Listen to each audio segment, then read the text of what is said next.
Hi, my name is John Hammond at the Law Office of Holker Course.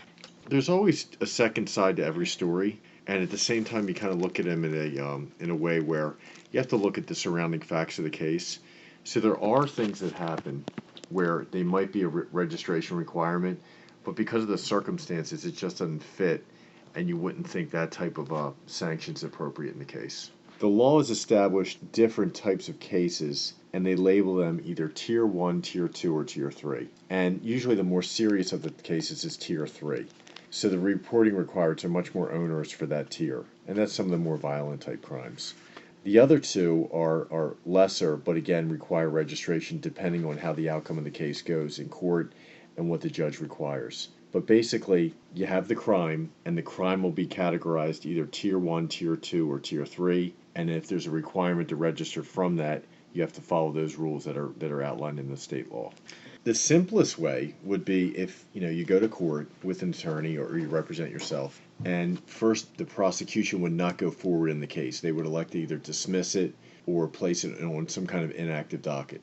So with that, there's never a finding of guilt, so there's no registration requirement. A second way would be to have a trial and be found not guilty, to be acquitted in the case. And again, because there's no conviction, then there's no requirement to register. The third way would be if the judge were to grant what's called probation before judgment, a special disposition that is afforded to some people with a good record or their circumstances dictate this. The judge takes away the guilty finding. Then they become eligible as a condition to be on probation and to be registered or not registered.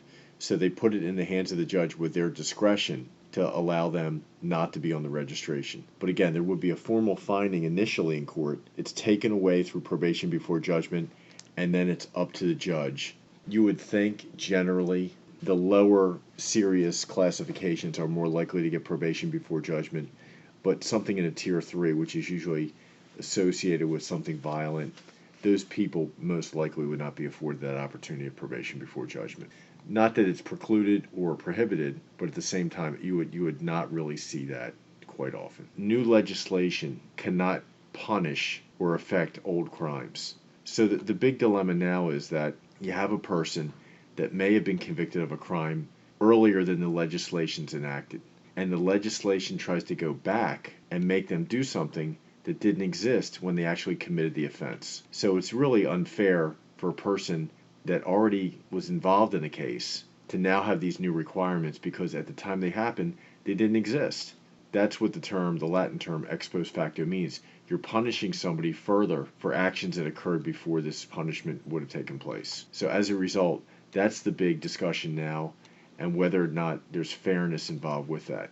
There's been a litany of discussion about that. This also comes up with immigration issues as well. Had somebody committed one of those more serious offenses and then later on the legislation requires them to report or register, that is definitely a legal challenge that could be brought up at a time when the requirement was enacted. Well, I think tier 1, 2, or 3, you have to have a lawyer involved. Because as you can see, one way to avoid the registration or not have that requirement is for the case to be dismissed or not prosecuted or have a disposition that wouldn't require them to register. It's complicated, it's very involved, and this type of case by its very nature could greatly affect a person's job status as well as even where they are allowed to live, because this is a public registry and people can check that by zip code and so forth. So with that in mind, you have to get somebody that knows the ins and outs of how to do this or how to limit it as well so that your regular everyday life is not greatly affected by this, and you can support your family and yourself and not have great impact on you so that this doesn't follow you around forever.